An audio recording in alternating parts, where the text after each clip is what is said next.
والصلاة والسلام على أشرف المرسلين وعلى آله وصحبه. سبحانك لا علم لنا إلا ما علمتنا إنك أنت العليم الحكيم. رب اشرح لي صدري ويسر لي أمري واحلل عقدة من لساني يفقهوا منهج ahli sunnah wal jamaah. Di sini disebut secara ringkas ataupun sebahagian saja. Antaranya mereka yang beriktikad bahawa manusia dan hamba itu tidak dipaksa atau tidak digagahi sepenuhnya dan tidak memberi apa-apa kesan terhadap usaha manusia dilakukan secara sengaja pada zahirnya. Itu pada dengan usaha dan ikhtiar mereka saja. Hakikat dan sebenar perbuatan secara sengaja adalah daripada Allah Ta'ala. Sebenarnya di peringkat permulaan perpecahan umat Islam dari segi akidah, kita dah sentuh hari itu, ialah tentang masalah qada qadar. Bila bersangkut tentang qada qadar, ia berkait rapat dengan sifat Allah Ta'ala yang dipanggil qudrat dan iradat. Dalam masa yang sama, dia berkait rapat dengan af'alul ibad ataupun usaha dan ikhtiar hamba. Itu antara punca berbalah yang menyebabkan kekeliruan ataupun kekacauan dalam perkara akidah. Dan perkara itu berlaku bukanlah ketika umat Islam lemah, ketika umat Islam jahil. Macam hari ini kalau masalah akidah berlaku, kita mungkin tak heran lah, kan? Hari ini Tok Guru pun tak apa nak ada, kan? Dengan kemungkaran yang, dan kerajaan pun bukan kerajaan Islam sepenuhnya di seluruh dunia sebagainya. Perkara akidah ni muncul ketika Islam berada di kemuncak tamadun dunia. Kerajaan Islam conquer dunia. Di zaman sahabat Nabi masih hidup,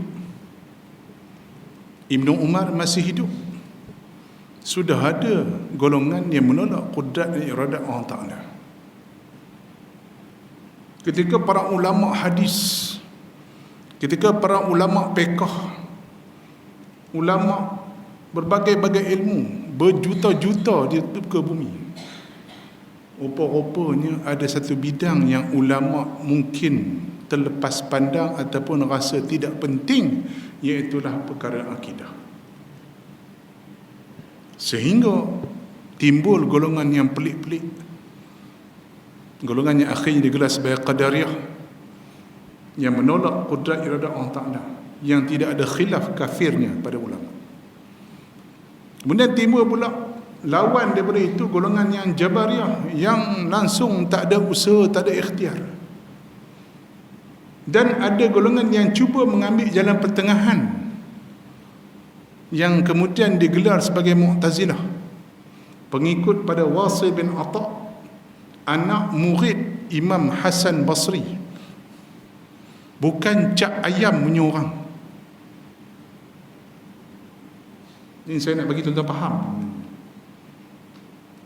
Zaman Hasan Basri ni, Allahu Rabbi, Hasan Basri ni orang tak gelar dia sebagai faqih, orang tak gelar dia sebagai muhaddis. Dia alim segala-galanya. Dia dididik oleh para sahabat Nabi sendiri, alim semua bidang ilmu. Boleh anak muridnya Mu'tazilah. Tuan-tuan bayangkan macam mana cerita. Tuan-tuan jangan bayangkan Wasil bin Atha ni baru nak baca 2-3 hadis, baru nak khatam Ujurmiyah. No, alim. Mu'tazilah ni dia anggapan macam ni, mudah. Arwah tuan guru saya bagi contoh mudah. Kalau Qadariyah ni dia faham, kalau air ni kita minum, air tu yang hilangkan dahaga, bukan Allah Ta'ala. Tuhan tak ada kena-mengena dengan air ni. Tu Qadariyah. Kapi, jelas. Jabariyah pula langsung tak payah minum lah, terserah Tuhan nak bagi hilang dahaga, hilang lah pula dah. Itu bala juga. Tapi bab makan reti pula nak makan lah. Itu masalah. Mari Mu'tazilah, dia ada belit sikit. Air ni menghilangkan dahaga, air ni membasah dengan kuasa yang Tuhan beri pada air. So once air tu kena satu benda, once kita minum air tadi, air itu membasahkan dan menghilangkan dahaga. So Tuhan tak payah monitor. Bahasa mudah dia gitu. Tuhan tak payah monitor. So bila air itu kena je mesti basah. Mesti basah. Sebab Tuhan dah bagi sifat basah pada air itu. Itu Mu'tazilah. So dia agak rumit sikit lah. Kita nampak macam betul juga kan. Nampak ayat. Asy'ariyah dia bagi satu jawapan yang jelas. Memang air itu zahirnya nampak membasahkan. Api nampak zahir membakarkan. Tapi setiap kali api kena dengan satu benda, setiap kali air kena satu benda, dengan qudrat yang ada Allah Ta'ala, maka dia membakar atau membasahkan. Kalau Tuhan tak izinkan, tak jadi. Dia lebih kemah tang situ. Itulah Asy'ariyah. Lagi, bila bertembung Quran dan sunnah dengan akal manusia, maka dia utamakan sunnah berbanding akal. Diutamakan Quran dan sunnah berbanding akal. Tak macam Mu'tazilah. Mu'tazilah dia kata akal dan syarak tidak boleh dipisahkan. Tapi akal dulu baru syarak. Dia gitu. Syarak ni backup dia. Akal dah tahu dah benda tu baik ke buruk. Syarak yang datang kemudian dia backup saja. Contoh, akal kata mencuri itu tak baik, arak tu tak bagus, akal kata. Kemudian syarak datang mengharamkan menipu, mengharamkan arak. Nampak macam betul. Asy'ariyah no. Baik dan buruk syarak yang tentukan. Akal cuma backup saja. Itu dua metod yang berlawanan.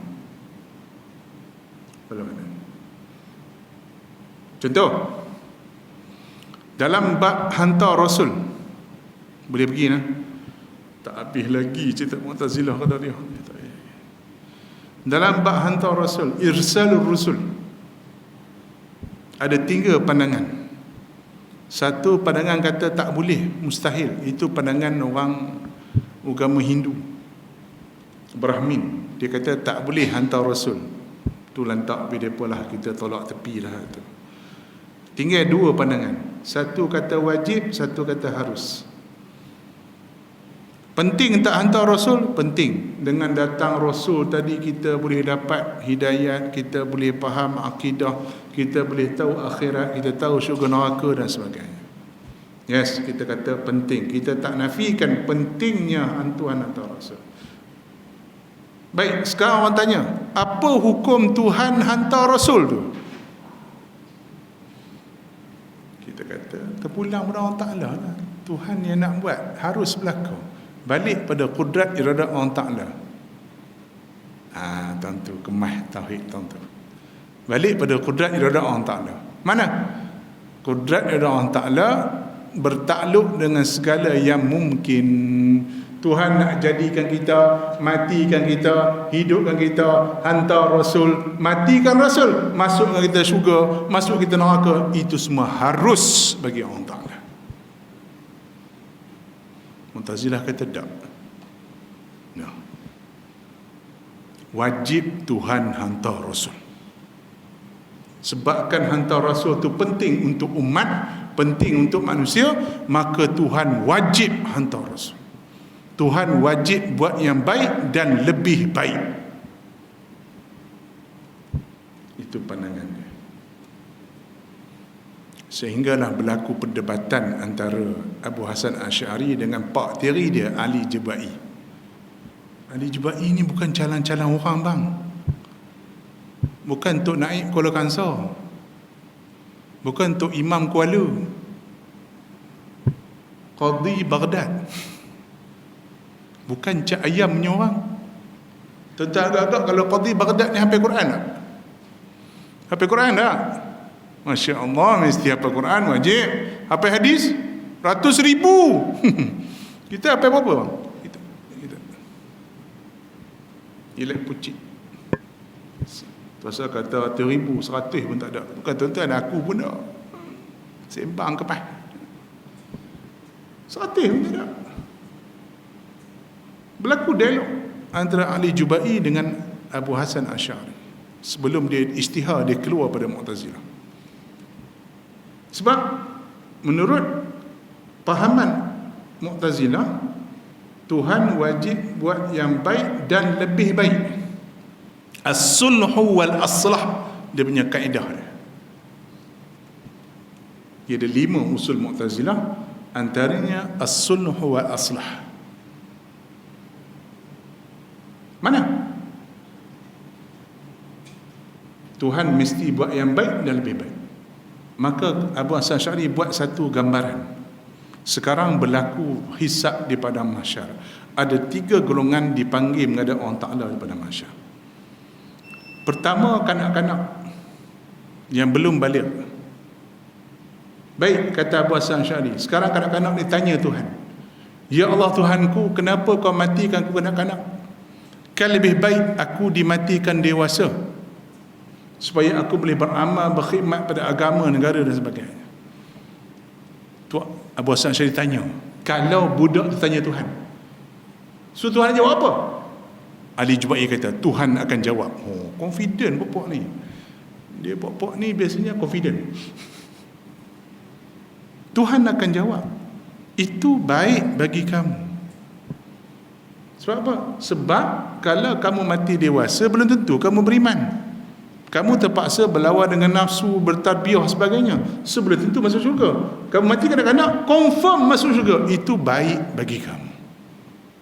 Okey, lulus, kata Abu Hasan Asy'ari. Datang kelompok yang kedua. Kelompok kedua yang mati dengan Islam, beriman, dewasa. Baik, kalau ditanya Tuhan, kenapa tak matikan aku lah kanak-kanak, supaya aku mudah, tak teruk nak bertarbiyah, mengaji, kena lawan nafsu sebagainya. Dia tanya Tuhan macam tu, kata Abu Hasan Asy'ari. Apa Tuhan akan jawab? Ali Jubai kata, Tuhan akan jawab. Oh, confident. Itu yang terbaik bagi kamu. Al-aslah, yang terbaik bagi kamu. Mana? Sebab kalau kamu mati kecil, maka kamu masuk syurga yang level gitu-gitu je lah, yang bawah-bawah je. Kamu tak jadi pelayan di syurga je. Bila kamu dewasa, mati masuk syurga, kamu akan dapat tingkat syurga yang lebih baik dan kamu merasa nikmat syurga lebih. Okey, kata Abu Hasan Asy'ari. Sekarang datang kelompok yang ketiga. Kelompok yang mati kafir dewasa. Dewasa dan kafir. Kalau dia tanya Tuhan, kenapa tak matikan aku kanak-kanak supaya aku selamat daripada neraka? Apa Tuhan nak jawab? Kata Abu Hasan Asy'ari kepada Ali Jubai. Diam. Ali Jubai tak jawab. Diam dia. Mana sudah kalah. Kalah debat. Itu metod berdebat. Berikan kebarang kalian. Akhirnya kawan terjerat dengan hujah dia sendiri.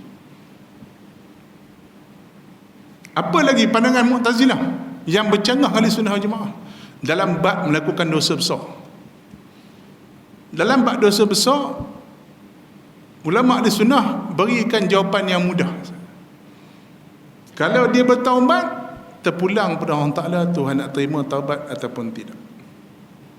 Tapi most probably Tuhan akan ampun dosa dia.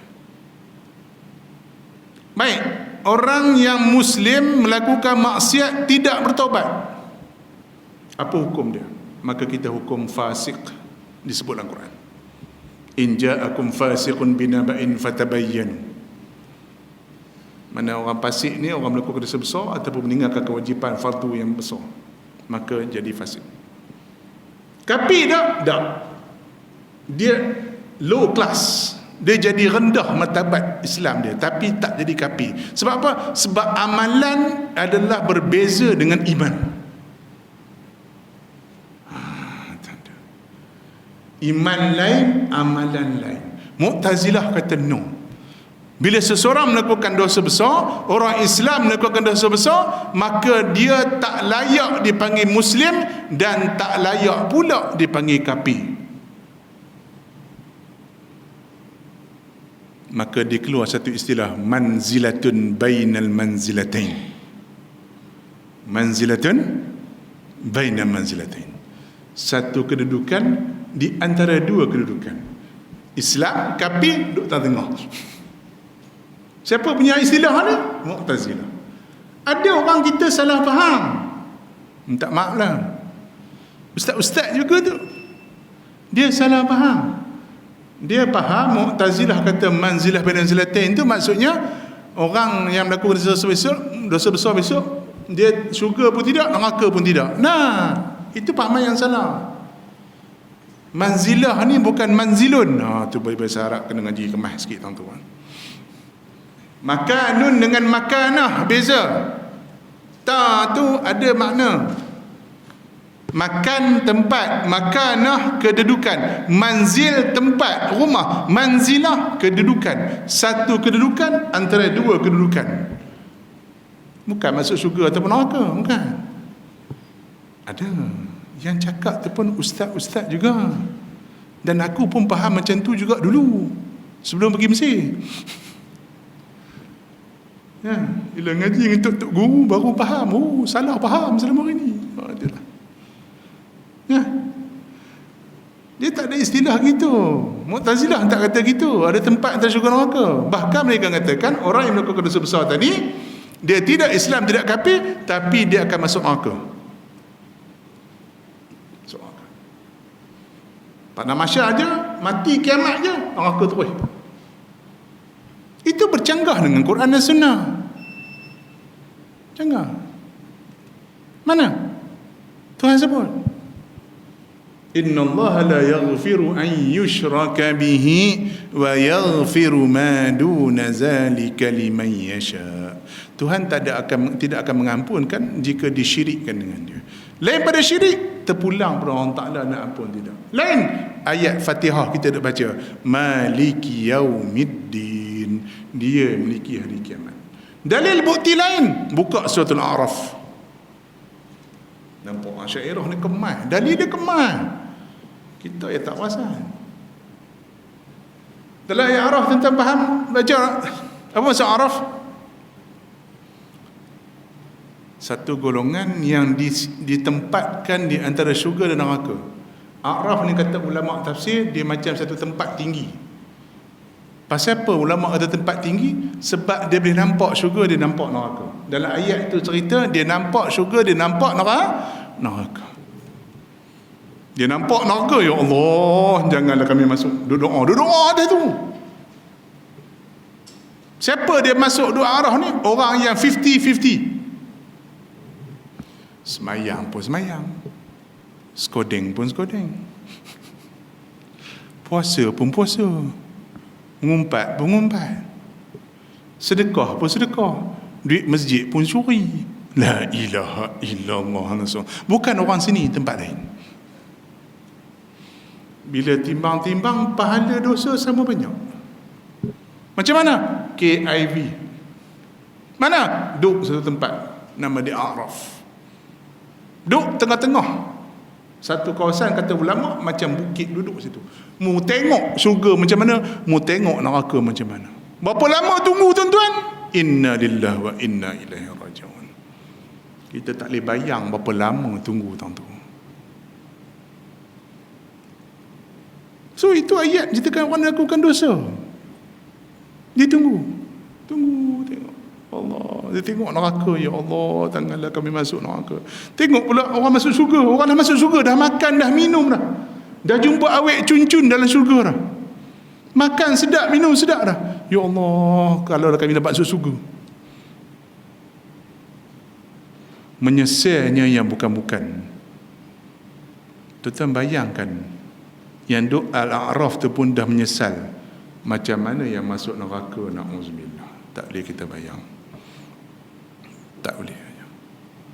So itu hujah Asy'ari Abu Hasan Asy'ari dan pengikut Asy'ariyah mengatakan bahawa melakukan dosa besar tidak mengeluarkan dia daripada Islam. Cuma dia jadi title fasik. Bila fasik, tak boleh jadi saksi, tak boleh jadi hakim. Jadi low class. Tak boleh bawa ke tengah. Cakap tak boleh percaya. Kalau hadis tak boleh jadi rawi. Tak boleh.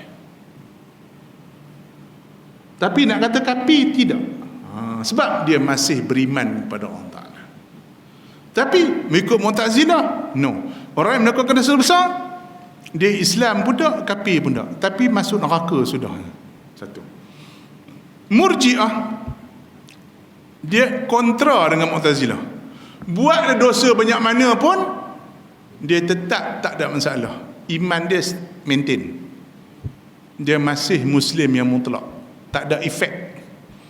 Maksiat tu tak ada efek pada amalan. Itu Murji'ah.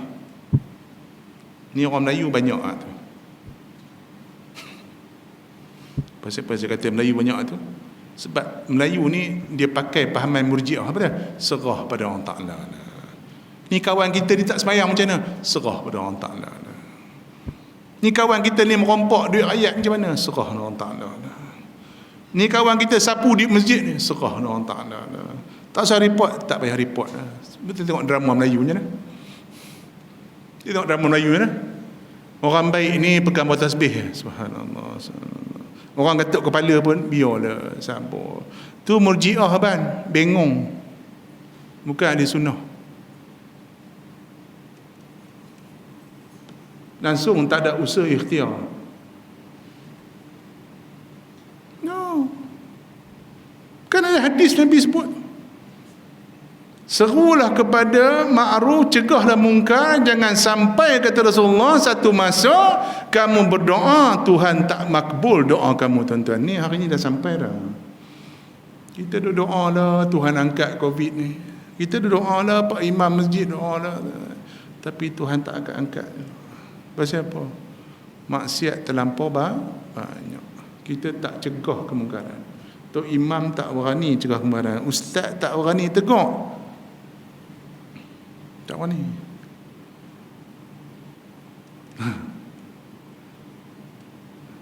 Saya kalau marah orang tak masuk TV pula, kan? Itu salah. Tak masuk. Tak boleh pergi ceramah besar-besar. Ada. Cubalah masa ni keluar sekali TV, makcik-makcik tolonglah, kakak-kakak tolonglah, adik-adik janganlah minum ketum dah. Pakcik-pakcik pergilah masjid surau, jangan duk lepak lagi waktu maghrib. Ingatlah Tuhan ada peringatan.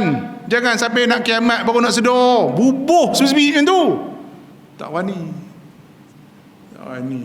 Masih lagi buat lawak, ceramah bergelak. Orang suka kan? Ceramah gelak-gelak orang suka. Kalau ceramah keras macam aku ni, gitulah. Ada tempat aku ngaji 3 orang main mengaji. Nak buat macam mana? Aku punyalah hurai bagi nak pecah tekak bab tauhid. 3 orang mari ngaji. Bang, saya nak hurai tauhid punya saya ngaji tuan-tuan ni, saya ngaji 30 tahun bang, bukan 3 hari. Nak bagi faham, bukan senang. Nak pecah kepala ngaji. Ni tak. Bukan kecil-kecil kitab kita ngaji. Tapi itulah. Siapa nak ngaji? Tak mau. Susah. Siapa nak ngaji ni? Pening kepala otak. Kan? Baik ikut satu geng ya. Pegang Quran Sunnah terus masuk syurga. Tak payah faham tak tahu.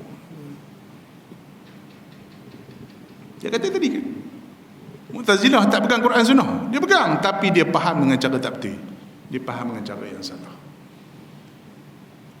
Apa lagi fahaman ahli sunnah yang bercanggah dengan satu saya sebut rupa Khawarij. Khawarij beranggap bahawa siapa melakukan dosa besar terus kafir terus. Langsung teruk no. Tadi Murji'ah langsung tak ada apa-apa. Mu'tazilah dia tengah-tengah kafir dengan Islam. Orang Islam Asy'ariyah pula kata dia ada kesan pada iman tapi tak kafir. Khawarij buat dosa besar je kafir. Bila mula hukum yang berlaku pada Muawiyah dan Ali radhiyallahu anhum. Bila berlaku majlis tahkim antara Umar dengan Muawiyah, maka pecah umat Islam berapa kumpulan. Satu penyokong Muawiyah, satu yang maintain sokong Ali, yang ketiga Ali pun tak sokong, Muawiyah pun tak sokong. Ini politik menarik. Cerita bab politik ni menarik. Dulu dah ni. Bukanlah ni baru timbul. Tiga kelompok. Satu yang sokong kerajaan Muawiyah. Yang kedua maintain sokong pembangkang, sokong Ali. Yang ketiga kerajaan budak, pembangkang budak. Dua-dua salah. Ali pun salah, Muawiyah pun salah. Dua-dua kapi. Maka dia pun buat satu perancangan nak bunuh empat orang, nak bunuh sekali. Siapa dia empat orang tu? Ali, Muawiyah, Abu Musa Asy'ari dengan Amr bin al-As. Tapi daripada empat orang tu hanya Ali yang terbunuh syahid. Bila Ali terbunuh, orang bai'ah Hasan, anak pada Sayyidina Ali, untuk naik jadi khalifah. Orang Madinah sokong Hasan, orang Mekah sokong Hasan, cucu Rasulullah SAW. Hasan pegang 3 bulan lebih kurang. Tapi bila nampak masalah yang berlaku, dia pun sendiri menghantar surat kepada Muawiyah yang berada di Syam, menyerahkan kuasa khilafah mutlak kepada Muawiyah. Maka Muawiyah terlantik menjadi khalifah Islam yang kelima secara rasmi. Nah, gitu. Settle. Tapi masihlah ada berlaku konflik yang akhirnya membawa pada pembunuhan Sayyidina Hussein itu kemudian. Apa lagi kita faham dari sunnah? Tak ada ni yang saya bawa. Berlaku khilaf antara akal dengan Quran dan sunnah, kita utamakan Quran dan sunnah. Contoh, dalam melihat Tuhan di padang mahsyar, melihat Tuhan di hari akhirat, memang dalil daripada Quran jelas, dalil daripada hadis jelas. Kita akan melihat Allah Ta'ala. So, ahli sunnah mengatakan yes, kita akan lihat Tuhan. Macam mana, bagaimana? No. Allah. Tapi Mu'tazilah kata no, kita takkan dapat lihat Tuhan. Pasal apa? Sebab Quran sendiri kata kita tak dapat tengok. Mana? La tudrikul absar wa huwa yudrikul absar wa huwa al-latiful khabir. Habis tu Asy'ariyah jawab macam mana?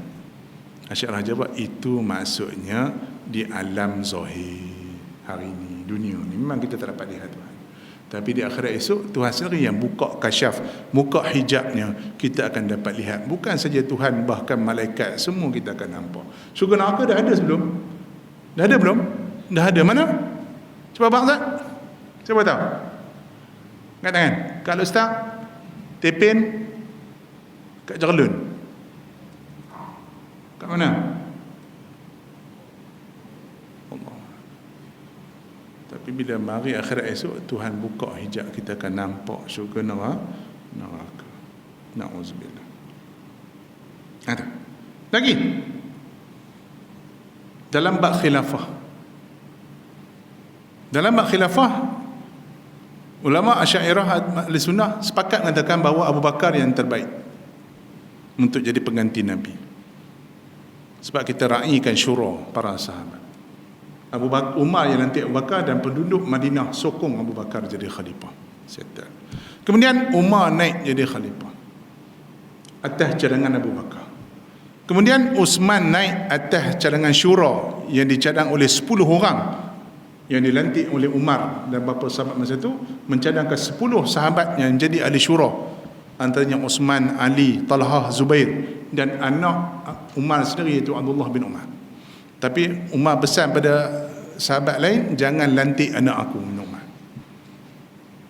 Tu sahabat Nabi, jangan lantik anak aku. Kalau kita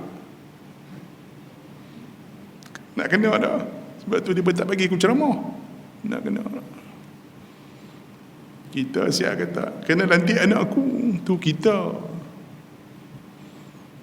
Bezanya kita dengan para sahabat Nabi. Ya Allah, duk sembang di sunnah tek kucing. Umar besar pada kabar lain, jangan lantik anak aku. Dia cuma boleh mesyuarat, boleh menyatakan pandangan dia, tapi jangan lantik dia jadi khalifah. Maka bila berlaku syura, masing-masing tak Idris, tinggallah Uthman dengan Ali, maka Ali pun cadang Uthman naik jadi khalifah. Uthman pun setuju, maka naik jadi khalifah. Bila Sayyidina Uthman pula akhirnya dibunuh, ditikam, akhirnya dia melantik. Dia kata dalam hari itu aku dengan Ali je tinggal dalam mesyuarat syura. Maka macam mana aku setuju tak kalau Ali naik? Maka sahabat lain pun setuju Ali naik jadi khalifah. Maka Ali naik dengan kelang kabut dah. Sebab tu Ali naik pun tak lama, beberapa tahun saja. Akhirnya Ali pun hilang jawatan dan serah pada Muawiyah. Itu. Tak timbul kata Ali terpaksa serah kepada Abu Bakar. Tak timbul kata Ali sepatutnya lebih baik. No. Tak timbul. Itu hanya propaganda Syiah saja. Tas itu bezanya kita dengan Syiah. Okey. Lagi. Para kita panggil wahyu ataupun firman Allah Ta'ala terhenti bila Rasulullah wafat. Habis. Mukjizat berhenti bila Rasulullah wafat. Habis.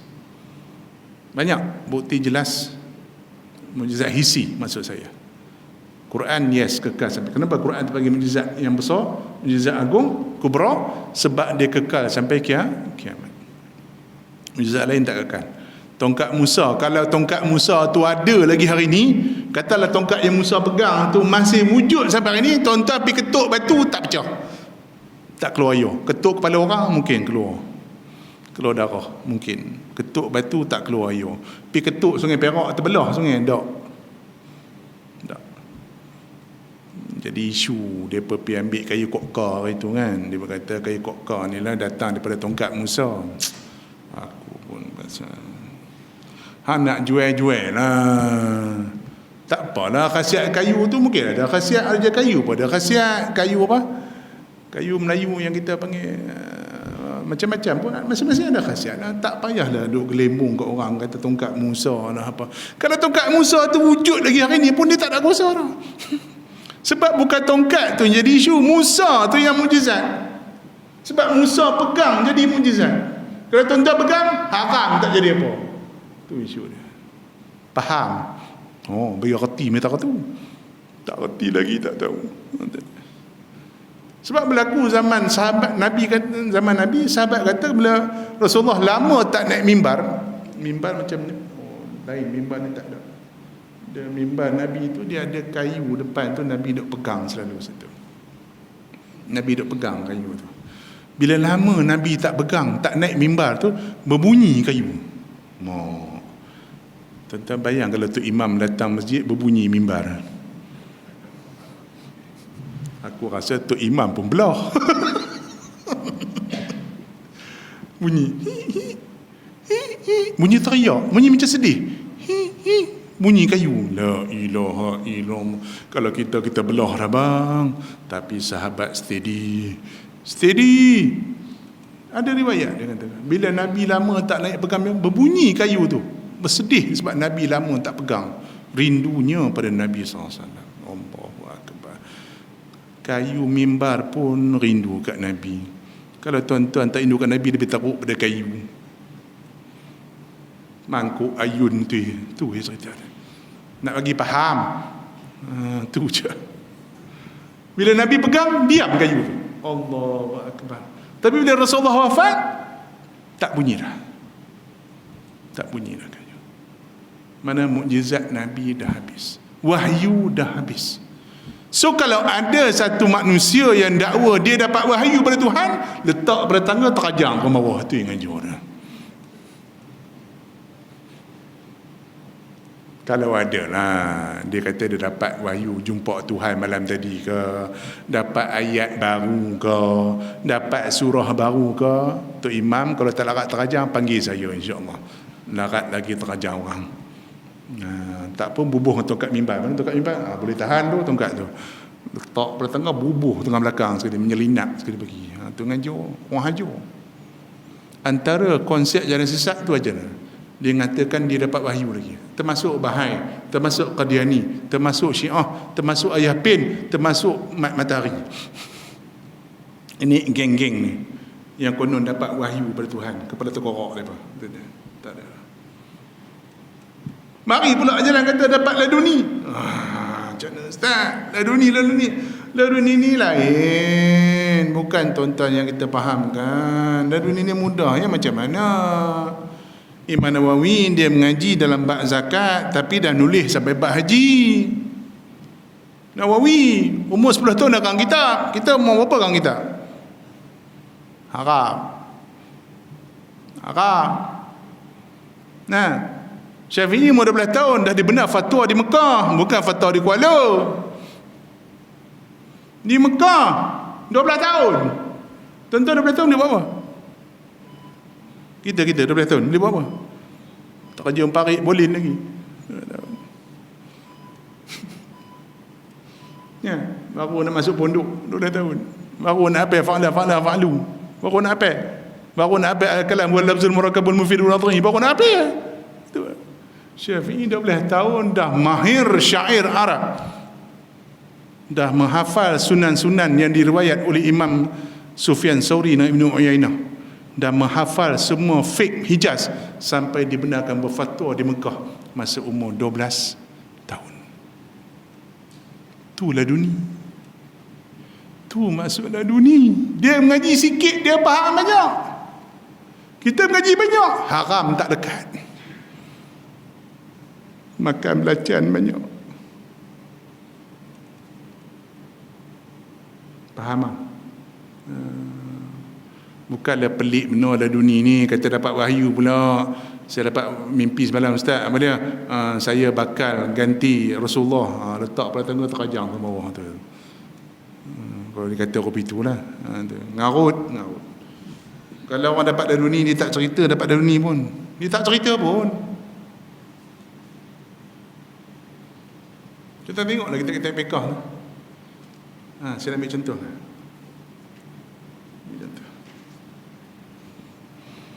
Isu kan? Isu ibu susuan. Saya nak ambil kitab pekah. Saya tak mau ambil kitab pekah. Nak tengok ilmu laduni macam mana. Kitab pekah kita belajar, ibu susuan maksudnya ibu yang menyusukan seorang anak lelaki atau perempuan. Kalau anak lelaki, maka anak lelaki tadi jadi haram dengan dia dengan syarat umur 2 tahun. Bawah 2 tahun. Dan susu lebih 5 kali dan ke atas. Baik. Itu kita faham dulu, settle. Tapi kalau tuan-tuan baca kitab pekah, disebut dalam kitab pekah tu, dalam kitab Arab dah, kitab Jawi saya tak perasan. Dalam kitab Arab disebut laban fahal. Kalau tuan-tuan perasan, laban fahal. Maksud ibu menyusukan anak dia dengan istilah dipanggil laban fahal. Susu tu fahal. Saya tanya Syekh, fahal ni apa benda? Oh, dia kata fahal ni maksudnya susu yang datang daripada laki. Saya kata macam mana susu main daripada laki? Mujurlah aku tanya bang. Kalau aku tak tanya buat pekak bodoh je mengaji dulu, aku pun pekak je. Mujurlah tanya. Oh, dia kata macam ni. Sebenarnya perempuan tu bila dia mengandung, dia ada susu. Mula dengan proses mengandung tadi berlaku perubahan hormon, maka dia ada susu. Susu tu sebenarnya berlaku perubahan hormon dengan sebab bercampur benih suami dia dengan benih dia. Maka sebab tu dipanggil laban fahal. Okey. Why nak bubur? Memanglah.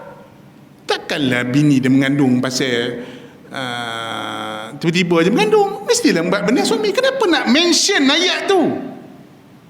Nampak ulama. Dia nampak ada vision depan. Kita pekak. Kita tak nampak. Dia dah nampak ada vision yang akan datang. Mana?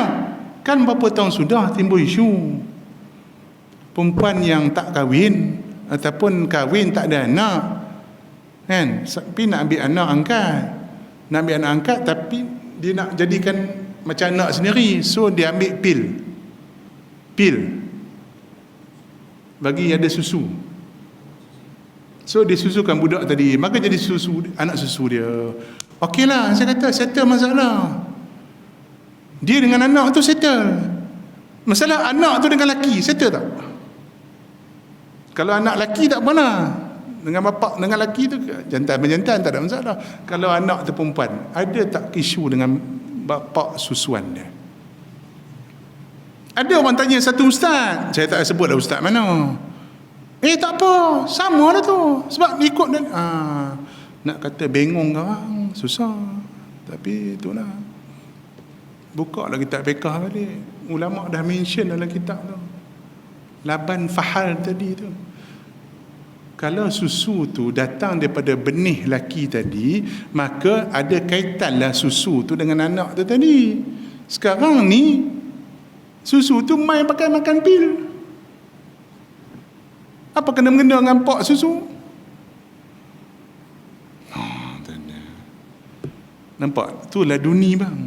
Ulama fiqh dah nampak ke depan apa jadi. Dia belajar lambat anjing babi. Anjing dan babi najis mughallazah dan daripada keturunannya. Baca tak kitab fiqh? Apa maksud keturunan? Keturunan keduanya atau salah satunya. Kata anjing kahwin babi. Anjing kahwin babi. Nak panggil apa? Anbi. Anjing kahwin babi. Dapat anak, apa hukum?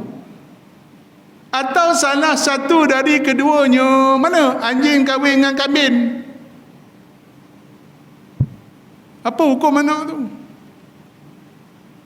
Saya tanya tuan-tuan, zaman tu berlaku tak? Tak berlaku lagi. Tapi kenapa ulama berani keluar ayat tu? Ladun ni. Dia nampak dah akan datang apa akan jadi. Tu. Bukan untuk guru tuan-tuan mengaku laduni tu. Saya dapat laduni Ustaz, sembahyang Jumaat tak payah. Tu mari nak terajang orang depan parit. Mengaku. Faham tak? Lagi, apa dia mana ada sunnah wal jamaah? Wa kullu ma jara bainal ashabi naskutu. Setiap yang berlaku di kalangan para sahabat kita diam. Hari ini ada lagi segolongan yang cuba membangkitkan fitnah lama. Fitnah ni macam harimau yang tengah tidur, singa yang tengah tidur. Celakalah siapa yang membangkitkan kembali singa tu. Sudah-sudahlah cerita dulu. Cerita lama-lama ni tutup bang. Tutup bang. Muawiyah salah ke, Yazid salah ke, bunuh. Ya, kita tahu bahawa memang tak sepatutnya Asad Husain terbunuh, yes. Tak sepatutnya berlaku antara sahabat berkonflik dengan Ali, yes. Muawiyah berkonflik dengan Ali, yes. Kita kata yes, tak sepatut berlaku. Tapi berlaku di kalangan sahabat Nabi, kita diam. Itu manhaj ahli sunnah wal jamaah. Tutup dulu. Zup. Pasal apa? Pasal apa? Bila kita masuk dalam konflik, mana kita akan sokong salah satu. Bila sokong salah satu, kita akan tibai salah satu, yang mana kedua-duanya ialah sahabat Nabi. Kalau kita sokong Ali, kita kutuk Aisyah. Siapa Aisyah? Siapa Aisyah? Isteri Rasulullah. Siapa Talha? Sahabat. Siapa Zubair? Sahabat Nabi. Lu siapa? Wah talak siapa-siapa. Wah duduk bendang panjang, duduk dan diam.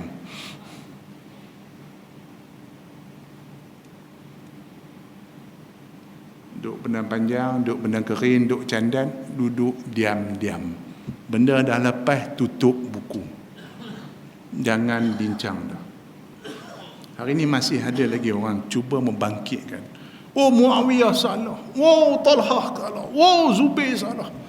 Bahkan ada yang memfitnah Aisyah dan sebagainya. Na'udzubillah. Jadi sunnah tutup buku. No. Pasal apa? Nabi dah pesan, la tasubbu ashabi. Jangan kamu kutuk, jangan kamu hina sahabat aku, kata Nabi.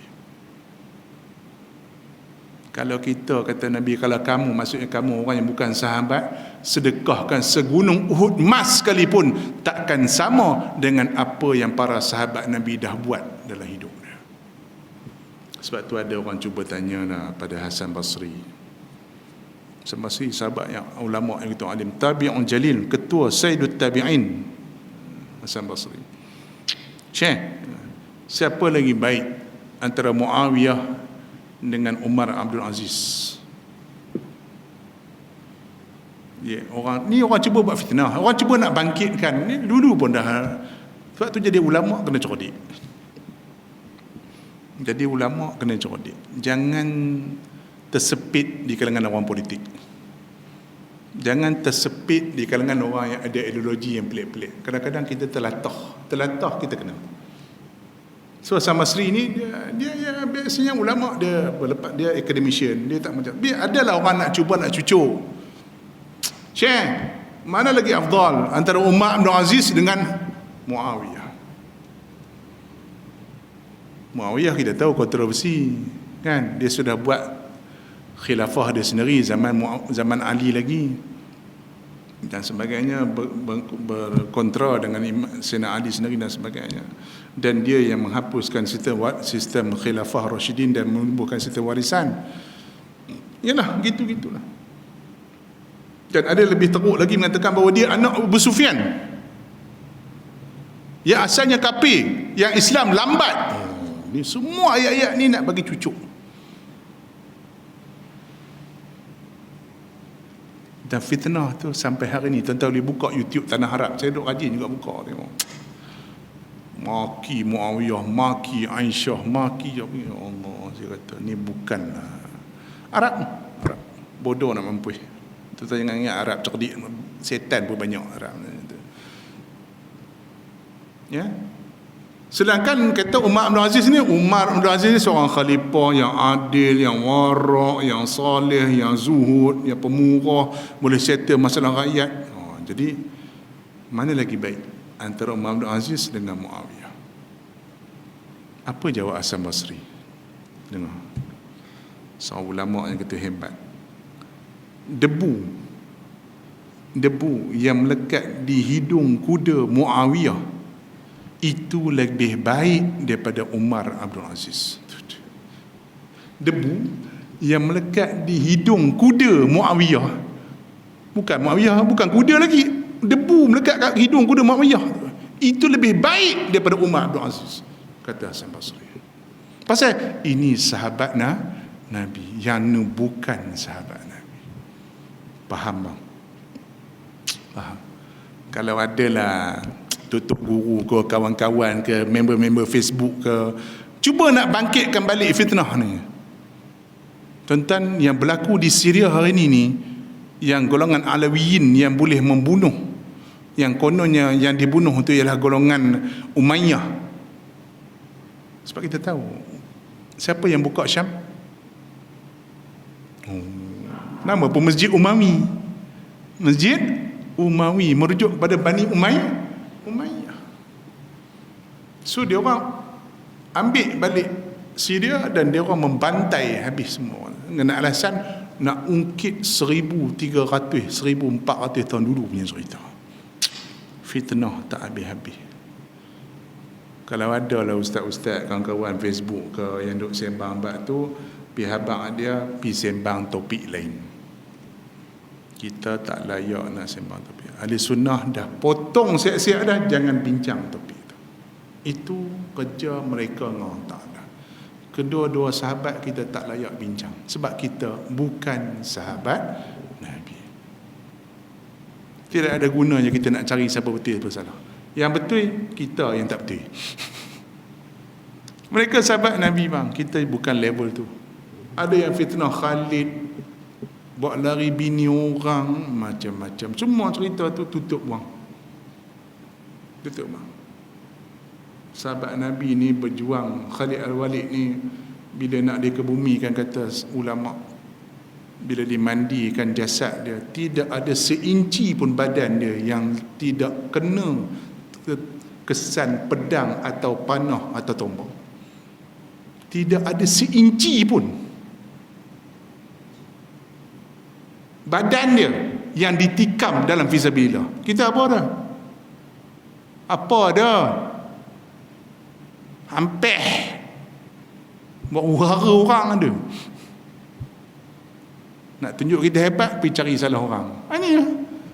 Inilah perangai kita ni. Tak dapat cari salah sahabat, cari salah tabi'in, cari salah syafi'i, cari salah ulama'. Ada dah golongan yang pergi cari salah Bukhari. Bukhari pun tak betul. Bukhari tak betul. Hang betul. Hang hafal berapa hadis? Bang. Betul kalau ada tu guru macam tu, Syafi'i tak betul, Mawi tak betul, Imam Malik tak betul, Abu Hanifah tak betul, Sufyan Tsauri tak betul, tak betul. Tak pada tengah terajang tu. Hang seorang betul, mai aku terajang betul tu. Mereka ni banyak jasa kepada Islam. Ya, kita sebagai golongan yang datang kemudian, jangan kutuk golongan yang datang terdahulu. Kalau tidak, kerana mereka bawa Islam kepada kita, kita tak ada apa-apa. Tu manhaj Ahlussunnah. La nukaffiru ahlal qiblah. Tu dia punya poin paling penting. Walaupun Mu'tazilah ni kita nampak merepek banyak, tapi majoriti ulama Ahlussunnah tak berani mengkafirkan Mu'tazilah. Cuma kata mereka ni bid'ah, ahli bid'ah. Nak kata kafir tak berani. Syiah, orang tanya saya, Ustaz, Syiah ni kafir ke tidak? Saya kata bukan senang nak bagi jawapan macam tu.